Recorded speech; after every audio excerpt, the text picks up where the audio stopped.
حب قومی پنڈت برج نارائن چکبس کی مشہور پہلی نظم ہے جو قطع کی حیت میں لکھی گئی ہے۔ اسے انہوں نے لکھنؤ میں پنڈتوں کے اجلاس میں خود پڑھی تھی۔ قومیت و حب الوطنی پر مبنی یہ نظم 1894 عیسوی میں تخلیق کی گئی۔ آئیے اس نظم کے چند اشعار ملاحظہ کرتے ہیں۔ حب قومی کا زباں پہ ان دینوں افسانہ ہے، بادئ الفت سے پر دل کا میرے پیمانہ ہے۔ جس جگہ دیکھو محبت کا وہاں افسانہ ہے، عشق میں اپنے وطن کے ہر بشر دیوانہ ہے۔ جب کہ یہ آغاز ہے انجام کا کیا پوچھنا، بادئ الفت کا یہ تو پہلا ہی پیمانہ ہے جو روشن بزم میں قومی ترقی کا چراغ، دل فدا ہر ایک کا صورت پیمانہ ہے۔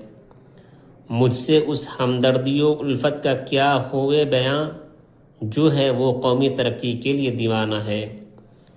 نخل الفت جن کی کوشش سے اگا ہے قوم میں، قابل تعریف ان کی ہمت مردانہ ہے۔ درفشاں ہے ہر زباں حب وطن کے وصف میں، جوش زن ہر سمت بحر ہمت مردانہ ہے۔ یہ محبت کی فضا قائم ہوئی ہے آپ سے، آپ کا لازم تہہ دل سے ہمیں شکرانہ ہے۔ ہر بشر کو ہے بھروسہ آپ کی امداد پر، آپ کی ہمدردیوں کا دور دور افسانہ ہے۔